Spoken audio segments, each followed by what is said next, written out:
Welcome, everybody. We got Robert Bowling from Infinity Ward and Glen Schofield, Vice President, excuse me, and GM of Sledgehammer Games. Someone just got a promotion. Congrats. I'll take it. Yeah, no, it's fine. I'm sure the actual president is going to drop an elbow now, but that's all right. Modern Warfare 3, easily one of the most anticipated titles at this year's E3. What do you think defines Modern Warfare as a game? Like, what does it take to make a great Modern Warfare game? Modern Warfare in general, I mean, the things you have to hit in Call of Duty are that 60 frames per second. I mean, that's what sells that smooth gameplay, because when it comes down to it, it's about the tight gun controls. It's about those huge cinematic moments in the campaign, especially. Yeah, great combat, multiplayer, even Spec Ops these days. So you're saying every aspect of the game needs to be absolutely perfect, pretty much? Yeah. Okay. I mean, that's what we've come to expect from the franchise. Now, what are we looking at right here? This is what, downtown Manhattan here? Or? Yeah, it is Lower Manhattan. And how do you capture the feel of Manhattan? Well, it's good to have lived there for a while. Well, there you go. Yeah. And I noticed the nice urine sheen on the texture there on the walls. It looks very good. Looks very true to form. You like that? Yeah, lots of debris everywhere. I motion captured that. You did? Yeah. Those are custom textures, huh? Put it right on there. Right outside the offices. So what's actually taking place right here? Why are we shooting in Manhattan? What happened? Well, the Russians have taken over Manhattan. Of course. Of course, yes. Yep. Glen Beck predicted they would. And so the Americans have come in and are trying to push them out. Yeah, you got to think that this picks up right after Modern Warfare 2. So if you remember at the end of the game, the state of the world has changed. DC is burning. Task Force 141 is either dead or on the run. And now we're picking up after that. The conflict has expanded up the Eastern Seaboard. And that's what you're seeing here. What I love about this is it's taking those huge moments and it's now in the major cities. I mean, we're not fighting on the outskirts. We're not fighting in the undescript desert locations anymore. Right. We know exactly where we are. Yeah. And there's a Wetzel's Pretzel around the corner, which we can probably explore as well. What's the challenge of taking war to these new areas? Is it trying to balance the fun, exciting, fast COD gameplay with realism, with the realistic setting? Well, we're all about being like super authentic in the weapons and stuff, but the real challenge is once you get into these new environments, the way you play the game has changed. The tactics you would use in military are changed. And that's why you see things like this, like the dual scope system that was something that the environment spawned a new feature that impacts gameplay. So now you can see, like, when you're fighting through the city in the open streets, if the guys are far away, you're going to flip up this magnifying scope like you see them doing. But as you get into the buildings, you start clearing rooms, you're going to pull that down, go to your EOTech, your red dot, whatever your close range optic of choice is. Yeah, you're able to flank, go into the buildings, flank the enemy, go and, shoot down at them when they're coming down the streets, things like that. So you choose where you want to go, how you want to do it. And that doesn't seem fair exactly. The enemy is rolling up in an Apache, and you got a fire hydrant to take cover. That doesn't exactly seem right. Well, you're Delta, you make do. Yeah. Now, on the single-player side of things, is it entirely single-player? Is there a co-op aspect to it as well? And on the campaign, it's single-player. Single-player. We're bringing back Spec Ops in Modern Warfare 2, or Modern Warfare 3, that brings co-op into the game in a big way. I mean, we have our classic mission modes that we introduced in Modern Warfare 2, but now in Modern Warfare 3 we have survival mode, which is endless waves of enemies. You have unlockables, you have kill streaks you can call in, different types of units. We're blowing out the co-op in this game. Do I still have to cry for the first 15 minutes until I get my red dot sight? Iron sights do not do me well. What's the difficulty in, say, trying a new feature, trying a new approach to the game, but not wanting to alienate, the old fan base? I think that's one of the good things with the Spec Ops now is a lot of the maps that you're going to be playing in Spec Ops are going to be ones that you're going to see in multiplayer. So if you want to go in with your pal and just kind of learn the tactics or learn that map, you can learn it in Spec Ops, then go into multiplayer and maybe not get worked as well. Yeah. The key is just, listening to that core audience. I mean, we're out there, we're on Twitter, we're on everything, hearing what they're saying. I mean, that's why you're seeing us bring back some classic guns like the old COD 4 MP5 that people love that model. Yeah. So we're bringing that back, we're updating it visually, and then, advancing and listening to, watching how our players play the game and innovating on the gameplay with stuff like the dual scope system or the XM25 that you'll see here in a bit. Are you? You're not listening to any gamers on MySpace, right? I mean, I'm just saying you can transition them over to something else. That guy's not doing any work. So what's happening right here? Clearly we escaped the helicopter. We're now inside a building, and we're just throwing grenades in rooms. So this is actually you know, what they call a 9-bang, and it's A 9-bang? Is it? 9-banger. Okay. Yeah, Did you back to college? Yeah, we just did. Yeah, well, sorry. Yeah, this is, you know, some of the stuff that we found out that they really do use, the Delta or any of the Spec Ops guys do use. So that's one of the things that we try to get, is make sure that we're using stuff that they are, you know, really using or about to use. So they don't use a flashbang anymore; they use a 9-banger. Interesting. Yeah. So you guys, you have sit down, you guys have a chat at an In-N-Out with actual soldiers about what they're using, or do you get to go hang out on the front lines for a week and take some notes? Well, I haven't done the front lines yet, but I have been down at you know, some of the Marine bases and things like that. In-N-Out, we'll have to try that. Yeah, a little burger and talk about 9-banging. Yeah. Now you mentioned that you brought one of the guns back, and of course it's glossied up. It looks a little nicer. What other improvements to like the core engine can we look forward to? Animation systems, AI, Audio.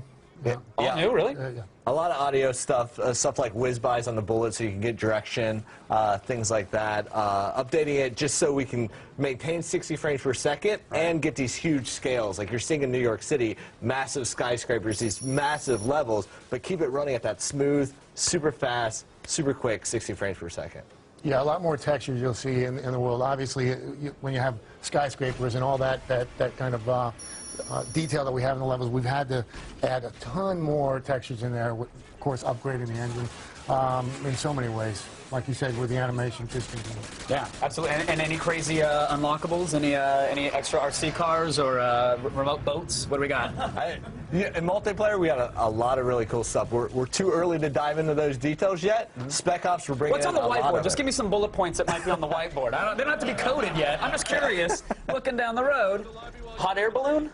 Oh, Wow, that's I good. like that. I'm just saying, yeah, 20 kill streak. You Right, get a I bullet. like that. Yeah. The Goodyear variety drops the bomb. Wow. It looks so good. Let's tell me with Modern Warfare 3 though.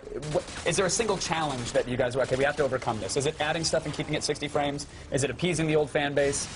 You know what it is coming into Modern Warfare 3, I mean, we have like nearly 30 million players. Right. So it's really looking at, as you said, how can we make a game that our core fans are going to love? But at the same time, give our new fans a place that they can enjoy the game the way they like. I like to look at it as we're giving you a platform to have fun the way you like to have fun.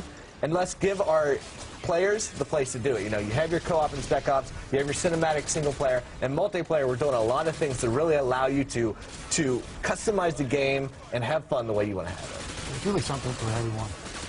With so many people playing the game, we do have to bring so much to the table. Are the good guys going to win? Who knows? I just want to know that we can save the world. That's Call of Duty. The good guy always dies. Oh, yeah, of course he does. A couple times. Yeah. I love it. You guys, thank you so much for coming out. Absolutely wonderful. You got to stick around. We're actually going to put Modern Warfare 3 on pause, but don't worry, we're going to have more for you in just a moment. Even more. We are back with our look at Call of Duty Modern Warfare 3, and it's a G4 exclusive.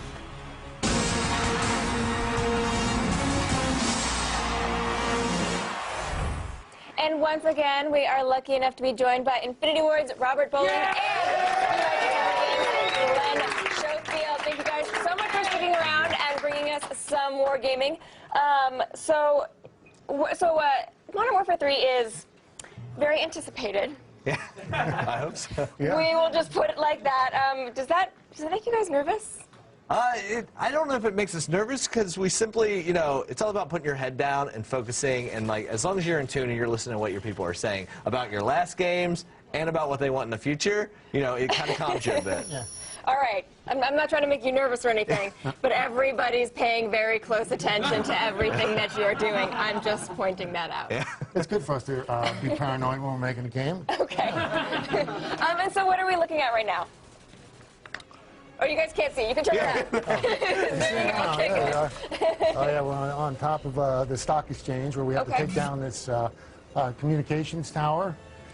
And we seem to be doing a pretty good job of it. Awesome. Good. Yeah, this was the major objective in this mission that Delta moved in to take out this comm tower. That was basically blocking us from getting communications and more support into New York City. So how accurate is New York City? It's pretty accurate. I mean, it's about as accurate as we can get. You know, we use different maps. We go down. We've got photos. As accurate as we can possibly get. We try and get you know, with the street signs and what the buildings look like, and down to the brick, and even where, you know, manhole covers are. You know, we focus on being very authentic, but what you want to do is once you have feet on the ground and you're getting all that reference photo, you really have to filter that through a gameplay lens. So you go in, you're like, okay, these are awesome, very authentic environments. Now let's, you know, make sure we have the cover points, make sure we have the areas, the routes for the player that you can go through and have a fun time fighting in that area. Right, because it's not necessarily a fun map if it's actually the map of New York. Exactly. Yeah. If the street is too narrow, it's not going to be. So Right. we'll do little things like that. And so we're actually going to take a look at something that I'm kind of excited about, a grenade launcher. A girl loves a grenade launcher, what can I say? But this is But first we got to take out the helicopter. We got to take care of some business first. Yeah, that was the Reaper. And this is the XM25. Okay. So the XM25, what it does is it lasers a sight. So these guys are like hiding behind something. And what it can do is it will shoot the grenade above them and explode right down on top of them. So there's no place to really hide with this thing. Yeah, this is an awesome byproduct of just modern warfare. As we're fighting these more urban environments, you know, they're posting up in windows, they're posting up behind concrete walls that, you know, sometimes you don't get penetration through. So with the XM25 is great because it will actually calculate that big old sight you see, will actually program the round to explode 1 meter past that cover point. So you don't have to sit there and figure it out yourself. It figures it out for you. Yep. Luxury modern living. I love it. And so what also has been kind of striking so far that we've seen, there's a lot of verticality. Not just, you know, in the helicopters right now, we're on the side of a helicopter, I believe. But there's also, like, you can fight from the tops of buildings. I mean, was that a challenge to kind of bring sort of verticality to the game? It was a challenge, but you know, it's part of being in New York. You know, you have to do that. We have to be able to go on top of the buildings and see what's around. And going into the helicopter was just something we all wanted to do. You know? Fight through the city streets of Manhattan in a helicopter. Okay, so walk us through what we're doing right here. I mean, we're covering a lot of territory through New York. Yeah, I mean, Manhattan.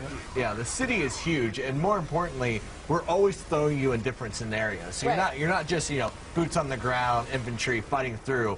You know, as you do that, then you're in the helicopter, you're flying through. I mean, it's just showing you the scale of this game, and this is just one level. I mean, we're in New York here, and then another moment, you know, we're in parts of Russia, the Himalayas, France, England. We're really hitting everywhere across the globe. And you're definitely known for these big cinematic events. I mean, was that a lot of pressure? And then were you able to come up, do you think, with new ones to really do justice to the series?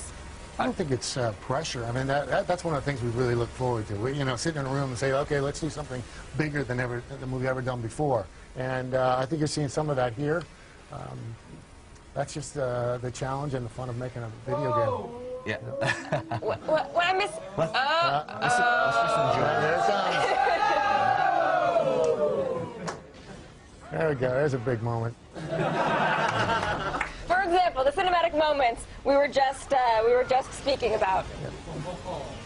Oh yeah, that didn't go too well, huh? But don't worry, he's gonna make it, right? We'll see. We'll see. We will see. So the set pieces are definitely part of the game. Very excited to see more of them. Thank you so much, Glen.